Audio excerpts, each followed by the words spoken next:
जय श्री कृष्णा। कैसे हैं आप सब। हम आप सभी लोगों के लिए ईश्वर से प्रार्थना करते हैं कि आप सभी लोग बहुत स्वस्थ रहें, मस्त रहें, सकारात्मक रहें, मेडिटेशन करें और अपनी इंट्यूशन को फॉलो करना सीखें। डियर, आज का जो टॉपिक है वो ये है कि आपकी किस्मत में क्या लिखा है, आपके भाग्य में क्या लिखा है। और आपके लिए गॉड गाइडेंस क्या है। अगर कुछ गलत कर रहे होंगे आप, तो उसके लिए ईश्वर आपको क्या कहना चाहते हैं जिससे आपकी ज़िंदगी में परिवर्तन आ सकेगा। ठीक है, तो डियर, अगर आपको सही जानकारी चाहिए तो सही ऑप्शन चूज़ करिए। सही ऑप्शन जल्दबाजी में चूज़ नहीं करते हैं। लंबी सी गहरी सांस लीजिए, सांस ऐसी जो पेट तक जाए। गहरी सी सांस, उसके बाद एक ऑप्शन चूज़ करिए, फिर अपनी रीडिंग देखिए। अगर किसी वजह से आपको ऐसा लगता है कि जो ऑप्शन आपने चूज़ किया है ये आपसे रेजोनेट नहीं हो रहा है, तो फिर आप दूसरा ऑप्शन चूज़ करिए। हो सकता है उसमें आपके लिए कोई संदेश हो, वो रीडिंग आपके लिए हो, क्योंकि ये जनरल रीडिंग है। ठीक है। जय श्री कृष्णा। जय श्री कृष्णा। ऑप्शन नंबर 1, कैसे हैं आप। हम आशा करते हैं कि आप बहुत स्वस्थ होंगे, आप अपना ख्याल रख रहे होंगे, आप मेडिटेशन करते होंगे। डियर, आप जानना चाहते हैं कि आपके भाग्य में क्या लिखा है और उसके साथ साथ आपके लिए ईश्वर का क्या संदेश है। तो ये बताने से पहले सबसे पहले हम आपकी बात करना चाहते हैं, उसके बाद हम बताएंगे। ठीक है, क्योंकि हम जैसा सोचते हैं वैसा ही करते हैं और एक दिन वैसे ही बन जाते हैं और वो सब कुछ अपनी ज़िंदगी में अट्रैक्ट करने लगते हैं। लेकिन कुछ चीज़ें ऐसी होती हैं जो मेजर चीज़ें होती हैं, जो पहले से लिखी जा चुकी हैं। इंसान अपनी ज़िंदगी में जो भी पाता है वो उसका अपना ही मैनिफेस्ट किया हुआ है। बड़ी बड़ी चीज़ें ईश्वर के द्वारा मिलती हैं, लेकिन छोटी मोटी जो रोज़मर्रा की ज़िंदगी है जिसमें आप दुख पाते हैं या सुख पाते हैं, वो आपका अपना मैनिफेस्टेशन है, वो आपकी अपनी लिखावट है, वो आपका अपना बोया हुआ बीज है। समझ रहे हैं। तो इसीलिए सबसे पहले हम आपकी बात करें, क्योंकि आप बहुत पॉजिटिव इंसान हैं। आप पता है कैसे इंसान हैं। आप हमेशा खुश रहने वाले इंसान हैं, पॉजिटिव रहने वाले इंसान हैं, कभी भी हार नहीं मानने वाले इंसान हैं और बहुत स्पिरिचुअल इंसान हैं। समझ रहे हैं। आप उन लोगों में से नहीं हैं जो लोगों को डीमोटिवेट करते हैं। आप उन लोगों में से हैं जो इंसान का उत्साह बढ़ाते हैं, जो इंसान को अग्रसर करते हैं, उसे मोटिवेट करते हैं। अगर कोई इंसान हार मान चुका हो कि नहीं, मुझसे नहीं होगा, मैं नहीं कर सकता और ये मेरे लिए नहीं है, तो आप उसके अंदर इतना उत्साह भर देंगे, इतना उत्साह भर देंगे कि वो आपकी बातों से इतना मोटिवेट हो जाएगा कि फिर वो कभी भी डिमोटिवेट नहीं होगा। आप इस तरह के इंसान हैं और आपके अंदर ना ये गॉड गिफ्टेड है। आपके अंदर इतना सारा प्रेम भरा हुआ है। कैसा प्रेम। छोटे बच्चों से आप मिलते हैं तो उनको इतना प्रेम देते हैं, बड़े बुजुर्गों से आप मिलते हैं तो उन्हें प्रेम और सम्मान देते हैं, और कैसा भी इंसान हो आप उससे प्रेम से बात करते हैं। और पता है, आप वो वैसे इंसान नहीं है जो बहुत दुखी रहते हैं, हमेशा नेगेटिव सोचते रहते हैं, मेरे साथ कुछ अच्छा नहीं हो रहा है, बहुत बुरा चल रहा है, मेरे दिन बहुत ख़राब हैं। आप ऐसे नहीं हैं। आपके आसपास अगर दुख भी होता है ना, आपकी ज़िंदगी में परेशानियां भी होती हैं ना, तो आप उनका हंसकर मुकाबला करते हैं। रोकर मुकाबला करेंगे तो क्या हो जाएगा, हंसकर मुकाबला करेंगे तो परेशानियां भी डर जाती हैं। तो आप ऐसे इंसान हैं। समझ रहे हैं। बहुत इमोशनल इंसान हैं। लोगों की फीलिंग्स, लोगों की भावनाएं, लोगों का दर्द समझने वाले इंसान हैं। और देखिए, आप स्वस्थ रहते हैं, मस्त रहते हैं, ज़्यादा फ्यूचर की टेंशन नहीं लेते हैं। और हाँ, अगर आप ठान लें कि मुझे ये करना है और इसमें सक्सेस हासिल करना है, तो आप करके ही चैन लेते हैं। कुछ लोग ऐसे होते हैं ना जो शुरुआत में तो बहुत ज़्यादा उत्साह दिखाते कि हाँ मुझे ये करना है, मुझे ये करना है, फिर धीरे धीरे वो शांत हो जाते हैं, फिर उनके अंदर आलस से भर जाता है। लेकिन आप ऐसे इंसान नहीं हैं। आप अगर कोई चीज़ ठान लेते हैं तो जब तक उसे नतीजे तक नहीं पहुंचा देते, जब तक उसमें सक्सेस हासिल नहीं कर लेते, तब तक आप उसे कंटिन्यू करते हैं। और आप बहुत नॉलेजेबल पर्सन हैं, बहुत बुद्धिमान हैं, बहुत ज्ञानी हैं। आपके पास हर तरह का ज्ञान है, छोटे बच्चों वाला भी है, बुजुर्गों वाला भी है, और जो आजकल की जनरेशन है उनका भी है। हर तरह का ज्ञान है आपके पास। तो जब आप इतने प्यारे, इतने पॉजिटिव, इतने स्ट्रॉन्ग, इतने क्यूट, इतने प्रैक्टिकल, इतने इमोशनल इंसान हैं, तो सोचिए कि आपकी ज़िंदगी में कुछ भी बुरा कैसे हो सकता है। आपके भाग्य में पता है क्या लिखा है? आपके भाग्य में इतनी सारी सुख समृद्धि लिखी हुई है, यूँ समझिए कि ऐशो आराम लिखे हुए हैं आपकी ज़िंदगी में। आप ऐसी ज़िंदगी जिएंगे एक दिन, अगर आप नहीं जी रहे हैं अभी, जैसी राजा महाराजाओं की होती थी। समझ रहे हैं? क्योंकि आप वो इंसान हैं जो दूसरों को कॉपी नहीं करते। दूसरों को कॉपी नहीं करते आप वो करते हैं जो आपको सही लगता है। आप भेड़ चाल नहीं चलते हैं, आप अपना रास्ता स्वयं बनाते हैं। कहते हैं ना कि अपनी मर्जी से हमने कुछ किया और अगर उसमें हमें हार भी मिलती है तो वो स्वीकार होती है, लेकिन दूसरे की मर्जी से, दूसरे की वजह से अगर हमें कोई चीज़ मिलता है तो उसकी खुशी हमें मिलती ही नहीं है। तो आप अपना रास्ता बनाने वाले इंसान हैं। तो इसलिए आपकी ज़िंदगी में इतना ऐश्वर्य मिलेगा, आपको इतना धन दौलत सुख समृद्धि इतनी मिलेगी कि आप पूरा जीवन आराम से, सुखी से व्यतीत करेंगे। समझ रहे हैं? ये लिखा है आपके भाग्य में। हर फील्ड में सक्सेस लिखी है आपके भाग्य में, हर फील्ड में। स्पिरिचुअलिटी में भी सक्सेस लिखी है आपके भाग्य में। और आपका वैवाहिक जीवन बहुत ज़्यादा शानदार होने वाला है। देखिए, जिनका वैवाहिक जीवन, जो लोग मैरिड हैं, जिनके ज़िंदगी में बहुत ज़्यादा कलह क्लेश चल रहा है, उनका भाग्य तो बहुत अच्छा लिखा था ईश्वर ने, लेकिन ये उनका अपना बोया हुआ बीज है जो अभी दुख भोग रहे हैं अपने जीवन में। क्योंकि कुछ लोग यहाँ पर ऐसे हैं जिन्होंने अपनी इंट्यूशन को फॉलो नहीं किया, जिन्होंने अपने आत्मा की आवाज़ नहीं सुनी। देखिए, जब हम किसी से मिलते हैं, पहली बार मिलते हैं और उसके साथ हमें प्यार महसूस होता है, अट्रैक्शन महसूस होता है, या फिर जिससे हमारी शादी हो रही होती है, हमारी अंतरात्मा एक बार आवाज़ देती है, हमें बताती है कि ये इंसान आपके लिए ठीक है या फिर नहीं है। अगर हम अपनी अंतरात्मा को फॉलो करते हैं, अपनी इंट्यूशन को सुनते हैं, अपनी इनर वॉइस को इग्नोर नहीं करते हैं, तो हम अपनी ज़िंदगी में पूरी ज़िंदगी खुश रहते हैं। और अगर हम उसे इग्नोर करते हैं, नहीं सुनते हैं, तो फिर यूँ समझिए कि जो आपका सिलेक्शन है, आपकी चॉइस है, तो आप उसमें किसी को ब्लेम नहीं कर सकते, किसी को भी नहीं कर सकते। समझ रहे हैं? तो यूँ समझिए कि अगर आप मैरिड हैं और आप दुख भोग रहे हैं, तो अभी भी आपके पास मौका है, अभी भी आपके पास समय है कि ये ज़बरदस्ती का रिश्ता जिसमें सुख नहीं है, शांति नहीं है, सुकून नहीं है, तो इसे ढोइए मत ढोइए इसे। जीवन एक बार मिला है, बार बार नहीं मिलेगा। आप कहेंगे कि कौन चाहेगा कि मेरी ज़िंदगी में दुख आए, आप कहेंगे कि कौन चाहेगा कि मैं पूरी ज़िंदगी दुखी रहूं, तकलीफ़ से जीऊं, कौन चाहेगा? कोई नहीं चाहता। लेकिन आप जो विचार करते हैं ना, आप यूँ समझिए कि आप एक बीज बो रहे हैं। जब हम कोई नेगेटिव थॉट अपने मन में लाते हैं तो यूँ समझ लीजिए कि हमने बीज बो दिया है। अब उसी नेगेटिविटी से रिलेटेड जितने भी थॉट्स हैं, जितनी भी गंदी चीज़ें हैं, वो सब हमारे दिमाग में भरनी शुरू हो जाएंगी। तो हम क्या करते हैं, उसे मैनिफेस्ट करने लगते हैं। तो हमने कौन सा बीज बोया? नेगेटिविटी का। तो उसका परिणाम हमारी ज़िंदगी में पॉजिटिव कैसे होगा? जब आपने बीज ही कड़वा बोया है तो मीठा फल कहाँ से मिलेगा आपको? तो क्यों ना हम मीठा फल ही बोएं? हाँ, क्यों ना हम पॉजिटिविटी का बीज लगाएं?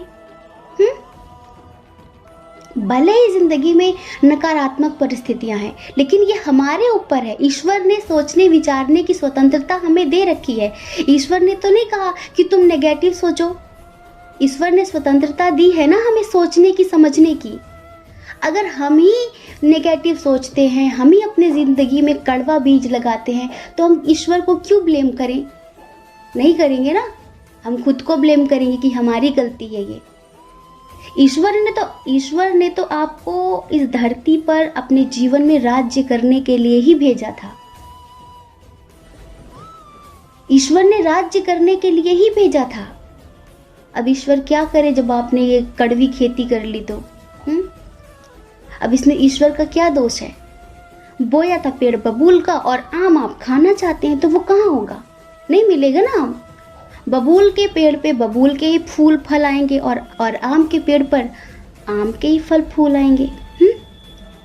तो चुनाव आपका है, ये चुनाव आपका है। आप ईश्वर को दोष नहीं दे सकते और किसी को भी दोष नहीं दे सकते। आपकी आत्मा ने आपको 1000 बार मैसेज दिया होगा कि ये मत करिए, ये मत करिए, ये मत करिए, पर आप उस वक्त ओहो हो खुश थे, बहुत ज़्यादा जोश में थे और जोश में होश खो दिया, गलत कर लिया।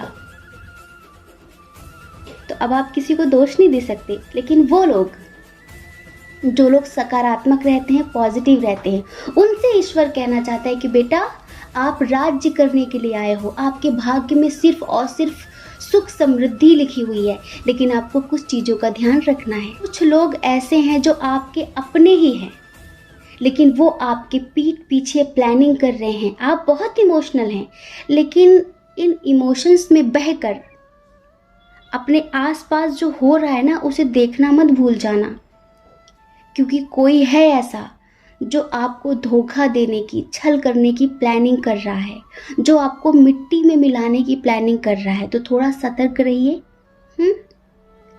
थोड़ा सतर्क रहिए। आपकी ज़िंदगी में आपके कुछ अपने ही हैं, आपके कुछ अपने ही हैं जो आपके साथ गलत करने की प्लानिंग कर रहे हैं। आपको ये दिखाई नहीं देते, आपके सामने वो मीठे बने रहते हैं कि हाँ बहुत अच्छे, बहुत अच्छे। आप कभी समझ भी नहीं पाएंगे कि ये कर सकता है मेरे साथ बुरा, ये तो कभी नहीं कर सकता। पर हाँ, ये वही है जो कर सकता है, जो प्लानिंग कर रहा है। ये जो खतरा है ना, ये अप्रत्यक्ष खतरा है, दिखाई नहीं पड़ रहा आपको, पर ये कब अपने रूप में आ जाएगा आप बर्दाश्त नहीं कर पाएंगे, आप समझ नहीं पाएंगे। तो इसलिए अभी भी ईश्वर आपसे कह रहे हैं कि आप अपने आत्मा की आवाज़ सुने, आंखें बंद करिए और गहरी सी सांस लेकर आत्मा से पूछिए कि वो कौन है, वो कौन इंसान है जो है तो मेरे साथ, लेकिन मेरे पीठ पीछे छुरा घोंपने की साजिश रच रहा है। आपको तुरंत आंसर मिल जाएगा, समझ रहे हैं? तो डियर, आपके भाग्य में इतनी सारी खुशियाँ लिखी हैं, इतना सारा प्यार लिखा हुआ है, आपका वैवाहिक जीवन तो इतना ज़्यादा अच्छा होने वाला है। यूँ समझिए कि जिससे आपकी शादी होगी, अगर आप अनमैरिड हैं, जिससे आपकी शादी होगी वो आपको इतना प्यार देगा, इतना प्यार देगा, आपका इतना सुंदर सा परिवार होगा कि आप कभी भी किसी भी चीज़ के लिए दुखी नहीं होंगे। समझ रहे हैं? आप हर क्षण ईश्वर का धन्यवाद बोलेंगे। आपको, अगर आप एक मेल हैं तो यूँ समझिए कि आगे चलकर आपको जो आपके लाइफ पार्टनर मिलेंगे वो इतने ज़्यादा अच्छे होंगे कि आपको कभी भी कुछ कहने की ज़रूरत पड़ेगी नहीं, वो बिना कहे आपकी हर बात को समझेंगे। यार, यूँ समझ लीजिए कि आपका सोलमेट आपका जीवन साथी बनने वाला है। और सोलमेट कैसे होते हैं ये हमें बताने की ज़रूरत नहीं है। सोलमेट वो होते हैं, वो हमेशा हर दुख में सुख में आपके साथ खड़े रहते हैं, कभी भी आपका साथ नहीं छोड़ते, कैसी भी सिचुएशन आ जाए, कैसी भी कंडीशन आ जाए। आप जानना चाहते हैं कि आपके भाग्य में आपके करियर को लेकर क्या लिखा है, तो यूँ समझिए कि आपके करियर में आपको हर तरफ सक्सेस मिलेगी। आप जो भी चाहेंगे ना, उसमें आपको सफलता मिलेगी।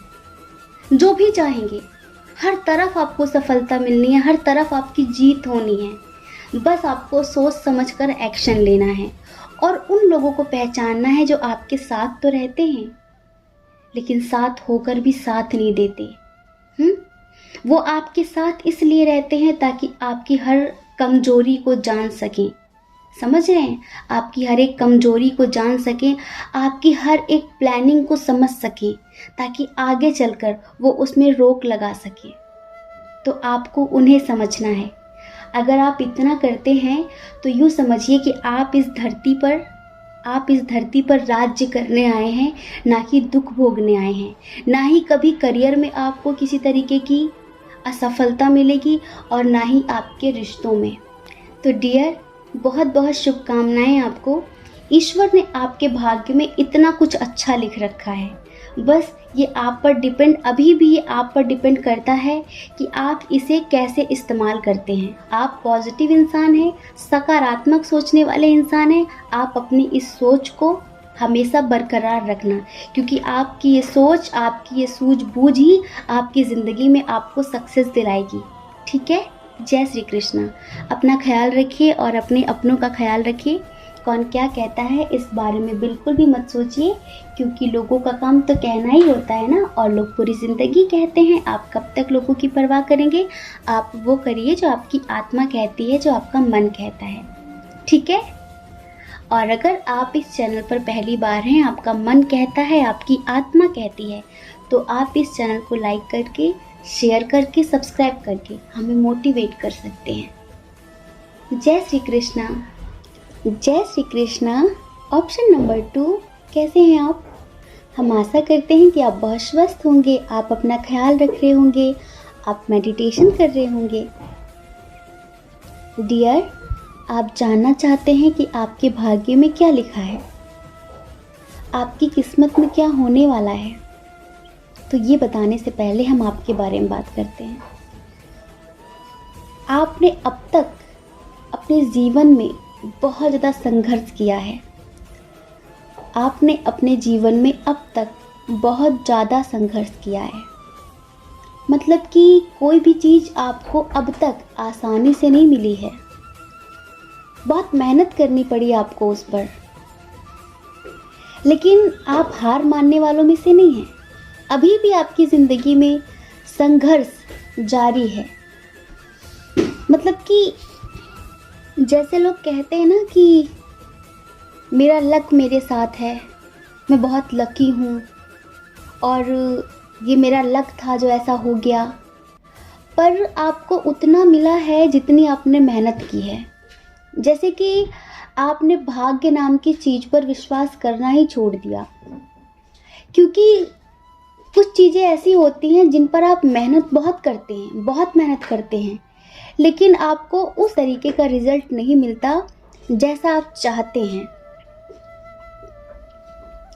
आपकी ज़िंदगी में बहुत कुछ ऐसा आपको देखना पड़ा जो हर कोई नहीं देख सकता था।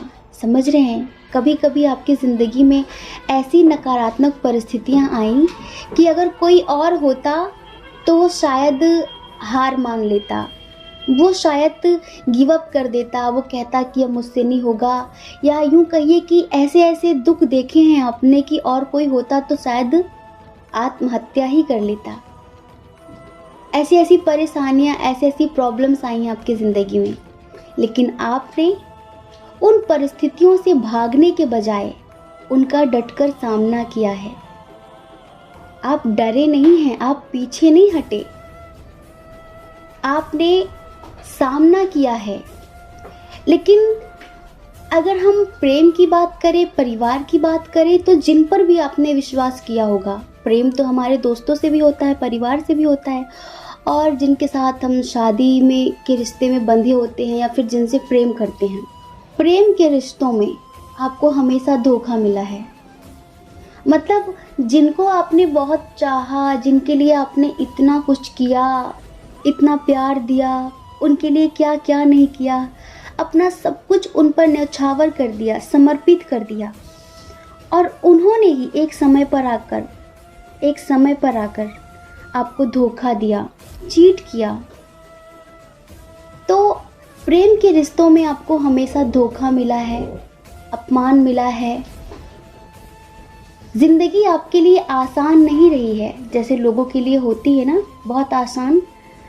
आपके लिए ज़िंदगी आसान नहीं रही है। आपको बहुत ज़्यादा मेहनत करनी पड़ी है, बहुत ज़्यादा स्ट्रगल करना पड़ा है। यूँ समझिए कि आपके भाग्य में आपके साथ लोगों का काफिला नहीं है, आपके भाग्य में आपको अकेले ही चलना है, ये लिखा है। आप एक समय पर दुनिया को समझ जाएंगे कि ये जितने भी लोग हैं ना, जिन पर भी मैं विश्वास करता हूँ या जिन पर भी मैं विश्वास आंख बंद करके करता हूँ, वही लोग आपको धोखा देते हैं।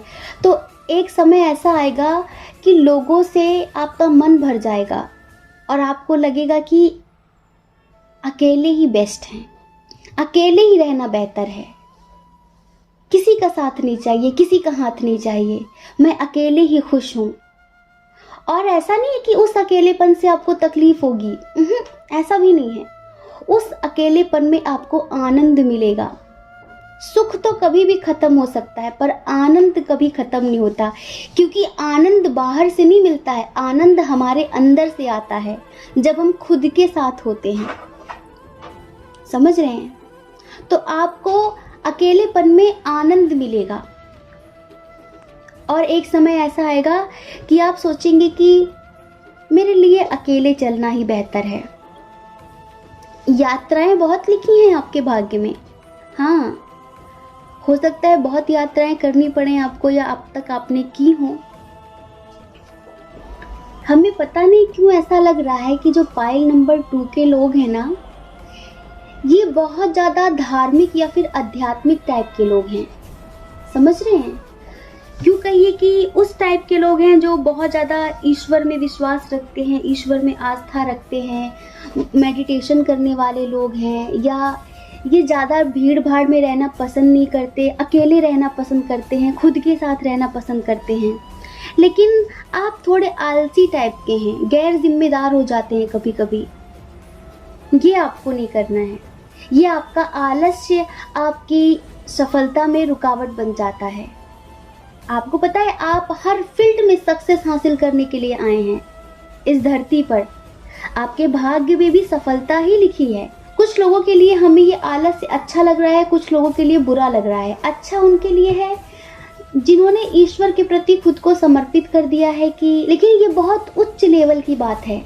अगर आप बहुत ज़्यादा धार्मिक हैं, बहुत ज़्यादा आध्यात्मिक हैं, जो अपनी ज़िंदगी में ईश्वर के अलावा कुछ भी देखते ही नहीं है, कुछ भी सोचते ही नहीं है, हर तरफ आपको सिर्फ और सिर्फ ईश्वर दिखाई देता है, तो उनके अंदर अकर्मण्यता आ जाती है कि अब क्या करना करके, जो हो रहा है उसकी मर्जी से हो रहा है, जो चाहता है वही चाहता है, मेरे करने ना करने से क्या होगा। तो ये गलत है। आपको सही लगता है कि हाँ ठीक है, मैं करके क्या करूँगा, लेकिन अगर आप समाज में रहते हैं तो ना कुछ तो करना पड़ेगा ना कुछ करने के लिए तो आप भी आए हैं ना। ज़्यादा कुछ नहीं कर सकते आप, तो लोगों को सही रास्ता ही दिखाइए, क्योंकि आप अपने अनुभवों पर जीने वाले इंसान हैं। लोगों की ज़िंदगी अनुमान पर चलती है, लेकिन आपकी ज़िंदगी अपने अनुभवों पर चलती है। आपको पता है, अनुमान गलत हो सकता है पर अनुभव कभी गलत नहीं हो सकता, क्योंकि अनुमान हमारी कल्पना होती है और अनुभव हमारे जीवन का सत्य होता है। अनुमान लगाया जाता है लेकिन अनुभव किया जाता है। तो आपने अब तक जो अनुभव किया है, अच्छा या बुरा, तो अगर आपके अंदर ऐसे भाव आ चुके हैं कि सब ईश्वर की मर्जी से हो रहा है, मुझे क्या करना नहीं करना चाहिए, अगर आपके जीवन में अकर्मण्यता आ गई है, आप कुछ करना नहीं चाहते, तो आप इतना करिए, जो दुखी हैं, जो निराश हैं, उन्हें मोटिवेट करिए, उन्हें ज़िंदगी में आगे बढ़ने का रास्ता दिखाइए, उनके साथ अपना अनुभव बांटिए। आप इतना तो कर सकते हैं ना। और कुछ लोग हैं जो कुछ करना नहीं चाहते, सब कुछ यूं ही पाना चाहते हैं, तो उनके लिए हम ये कहना चाहेंगे कि यूं ही तो कुछ भी नहीं मिलता, यूं ही तो कुछ भी नहीं मिलता, अपने आप कुछ भी नहीं मिलता, उसके लिए कर्म करना पड़ता है। कर्म करना आपकी स्वतंत्रता है, लेकिन आपके अनुसार फल मिलना ना मिलना ये आपकी स्वतंत्रता नहीं है। फल देना ईश्वर की स्वतंत्रता है। आपने अनुभव किया होगा इस बात का कि आपने अब तक जो भी चाहा होगा वो आपसे दूर हो गई होगी, क्योंकि पता है, स्पिरिचुअल लोगों की ज़िंदगी के डिसीजन ईश्वर लेते हैं। और जब कोई चीज़ बहुत समय तक हमारे साथ रहती है ना, तो उससे मोह हो जाता है। लेकिन जो ईश्वर है ना, वो आपको प्रेम सिखाना चाहते हैं, मोह नहीं। मोह और प्रेम ये दोनों एक नहीं है, ये दोनों बिल्कुल अलग हैं। प्रेम परम स्वतंत्र है, प्रेम स्वतंत्रता देता है और मोह बंधन देता है। इसीलिए ईश्वर चाहते हैं कि आप प्रेम तो करें पर मोह न करें। इसीलिए जब भी कोई चीज़ आपको बहुत प्यारी लगती है तो ईश्वर उसे आपकी ज़िंदगी से दूर कर देते हैं, क्योंकि आपका मोह बढ़ने लगता है उससे। फिर आप खोने से डरने लगते हैं, फिर आप उसको अपने पास रखना चाहते हैं, फिर आप अपनी स्पिरिचुअलिटी पर ध्यान नहीं दे पाते हैं। इसी वजह से वो चीज़ आपकी ज़िंदगी से दूर हो जाती है। आपकी ज़िंदगी में सुख समृद्धि तो है, लेकिन बहुत ज़्यादा मेहनत करने के बाद आपके भाग्य में सक्सेस तो लिखी है, आपके भाग्य में सुख समृद्धि तो लिखी है, लेकिन बहुत ज़्यादा स्ट्रगल के बाद, मेहनत करने के बाद आसानी से कुछ भी नहीं मिलेगा आपको। लेकिन डियर, आप बहुत अच्छे इंसान हैं, आप बहुत पॉजिटिव इंसान हैं कि आप हार नहीं मानते, आप परेशानियों से घबराते नहीं हैं, उनका डटकर सामना करते हैं और आप दूसरों की बातें नहीं सुनते हैं, आप अपने आत्मा की आवाज़ सुनते हैं, आप अपने इंट्यूशन को फॉलो करते हैं। कहीं ना कहीं यूँ समझिए कि आप इमोशनल तो हैं, लेकिन आपकी जो थर्ड आई है, आपका जो आज्ञा चक्र है वो एक्टिवेट है। आपकी इंट्यूशन बहुत स्ट्रांग है, समझ रहे हैं, आपकी इंट्यूशन बहुत स्ट्रांग है। और आप यूँ समझिए कि आपके सामने किसी की भी मक्कारी चल नहीं सकती, आपके सामने किसी का भी झूठ ज़्यादा समय तक टिकता नहीं है। आप कहें ना कहें, लेकिन आप सब कुछ समझ लेते हैं। कुछ चीज़ों के लिए आप बहुत ज़्यादा दुखी रहते हैं, उसके लिए ईश्वर कहना चाहते हैं कि अब तक आपने जितना भी दुख देखा है वो आपका एक पास्ट लाइफ का बैड कर्मा था, समझ रहे हैं। और कर्मों का फल हमें ज़रूर मिलता है, कभी कभी तो हम इस जन्म में ही भुगत कर जाते हैं, लेकिन जब हमारी सडनली मृत्यु हो जाती है, अचानक, जैसे सडनली हम इस धरती से चले जाते हैं, एक्सीडेंट हो गया, अचानक कुछ हो गया, तो जिनकी भी इस तरह से मौत होती हैं तो वो लोग अपने कर्मों का फल भुगत नहीं पाते, तो अगले जन्म में उन्हें उनके कर्मों का फल भुगतना पड़ता है। लेकिन वो बुरा नहीं होता, वो हमारे लिए एक लेसन होता है, उससे हम कुछ सीखते हैं, वो हमारे लिए एक अनुभव बन जाता है और उस अनुभव के बेस पर हम अपनी ज़िंदगी में सक्सेस हासिल करते हैं। उस अनुभव के बेस पर हम लोगों को समझ पाते हैं कि लोग कैसे हैं। तो डियर, आप टेंशन मत लीजिए, आपको ज़िंदगी में बहुत सारी सफलता मिलेगी, लेकिन रहना आपको अकेले ही है। अगर आप सोचें कि मेरे पीछे एक काफिला चलेगा, मेरे पीछे एक भीड़ चलेगी और मैं एक राजाओं महाराजाओं वाली ज़िंदगी जीऊँगा, तो ऐसा नहीं है। और हाँ, आपको अकेले तो रहना है। आपकी शादी जिससे होगी उसके साथ आपका बहुत सुखी समृद्ध परिवार भी होगा, लेकिन आप ज़्यादा लोगों के साथ रह नहीं सकेंगे। आपका जो वैवाहिक जीवन होगा वो इस वजह से उसमें खटर पटर होती रहेगी, क्योंकि आपको अपने साथ रहना इतना ज़्यादा अच्छा लगने लगेगा कि आपको लगेगा कि ये भी मेरे साथ ना रहे, समझ रहे हैं।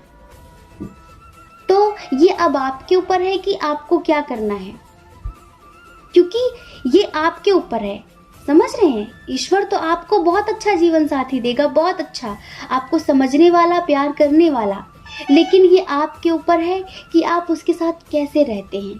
क्योंकि हमें पता है कि जो पाइल नंबर 2 वाले लोग हैं ना, इन्हें खुद के साथ रहना, अपनी मौज में जीना, अपने आप के साथ रहना बहुत पसंद है। ये भीड़ में रह नहीं सकते। अगर इनके साथ 2-4 लोग हो जाए ना तो ये घबराने लगते हैं, इन्हें लगता है कि ये कितनी जल्दी जाएगा। और जो पाइल नंबर 2 के लोग हैं ना, इनके बहुत सारे दोस्त भी नहीं होते, कुछ होते हैं गिने चुने, लेकिन वफादार और अच्छे। ये ज़्यादा लोगों की भीड़ नहीं रखते, 2-4 लोग रखते हैं, लेकिन वो बहुत अच्छे लोग होते हैं, वो इनके दोस्त बनते हैं, समझ रहे हैं। अगर देखिए आप किसी का इंतज़ार कर रहे हैं ना, और आप जानना चाहते हैं कि क्या वो इंसान आपकी ज़िंदगी में लिखा है, क्या वो आपके भाग्य में लिखा है, क्या वो आएगा, तो बिल्कुल आएगा, बिल्कुल आएगा। लेकिन अभी आपको लग ही रहा है कि वो आ जाएगा तो आप बहुत खुश हो जाएंगे, लेकिन जब वो आ जाएगा ना तो 4 दिन बाद झगड़े होने शुरू हो जाएंगे। हमने कहा ना कि आपको एकांत में रहना पसंद है, आपके ऊपर आपको रोक टोक और दूसरों की बातें, दूसरों की एडवाइस पसंद नहीं है ना, और जो दूसरा इंसान आएगा वो तो अपनी चलाने की कोशिश करेगा, फिर वहीं पर बात बिगड़ जाएगी। समझ रहे हैं? क्योंकि वो कहेगा कि नहीं ऐसा नहीं, ऐसा होना चाहिए, और आप किसी की बात मानते नहीं हैं। आप कहेंगे कि आप वो करेंगे जो आप चाहते हैं, जो आपकी आत्मा कहती है, बस वहीं बात बिगड़ जाएगी। आप बहुत ज़्यादा नेचर लविंग इंसान हैं, प्रकृति से बहुत प्रेम है आपको, जीव जंतुओं से बहुत प्रेम है आपको, और यूँ समझिए कि इस नेचर में जो भी निर्दोष चीज़ें हैं, समझ रहे हैं, जीव जंतु पेड़ पौधे, वो सब आपके प्रति आकर्षित होते हैं। आपका मन बहुत ज़्यादा स्वच्छ है, निर्मल मन है, आपके मन में कोई छल कपट नहीं है किसी के लिए। इसीलिए छोटे बच्चे, बूढ़े बुजुर्ग, जीव जंतु वो बहुत जल्द आपकी तरफ अट्रैक्ट हो जाते हैं। आपकी आंखों में एक चमक है, आपके अंदर एक पावर है, समझ रहे हैं। और यूँ समझिए कि इन फ्यूचर आपको एक ऐसी पोजीशन मिलने वाली है, आपके भाग्य में लिखी है, एक ऐसी पोजीशन मिलेगी, लेकिन आप उससे भी सेटिस्फाई नहीं होंगे। एक पावर मिलेगी, एक पोजीशन मिलेगी, लेकिन आप उसका भी त्याग करके अकेले चले जाएंगे। आप कहेंगे कि नहीं, मुझे तो ये रास नहीं आया। आपकी जो रीडिंग है ना पाइल नंबर 2, बहुत गोलमोल है, समझ रहे हैं। कुल मिला के कहने का मतलब सिर्फ इतना है कि जो लोग बहुत संसारी हैं ना, जो सोचते हैं दुनिया में मुझे ये भी मिल जाए, ये भी मिल जाए, ये भी मिल जाए, मैं ये भी पालूँ, वो भी पालूँ, जिनके दिमाग में बहुत ज़्यादा चिक चिक पिक पिक भरी हुई है, जो आध्यात्मिक नहीं है, तो ये पाइल नंबर 2 की रीडिंग उनके लिए नहीं है। जो कर्म करने से घबराते हैं, जो बिना करे सब कुछ पाना चाहते हैं, तो ये पाइल नंबर 2 की रीडिंग उनके लिए नहीं है, समझ रहे हैं। जो स्ट्रगल करने से घबराते हैं, क्योंकि पाइल नंबर 2 वाले तो कभी भी कर्म करने से पीछे हटते नहीं हैं, हार्ड वर्क करने से पीछे हटते नहीं हैं।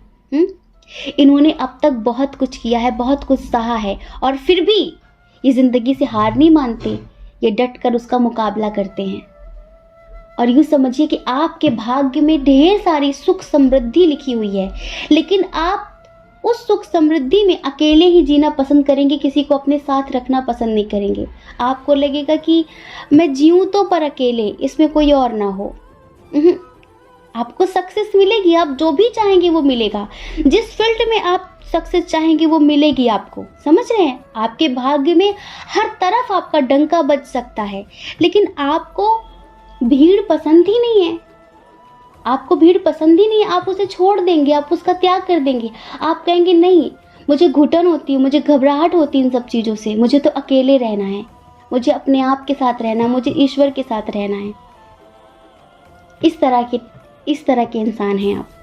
तो डियर, आपका भाग्य बहुत अच्छा है और आपके भाग्य में बहुत सारी खुशियाँ, सुख समृद्धि लिखी हुई हैं, लेकिन अब देखते हैं कि आप उनका इस्तेमाल कैसे करते हैं। ठीक है। जय श्री कृष्णा। अपना ख्याल रखिए और अपने अपनों का ख्याल रखिए। कौन क्या कहता है इस बारे में मत सोचिए, क्योंकि लोगों का काम कहना ही होता है। ठीक है।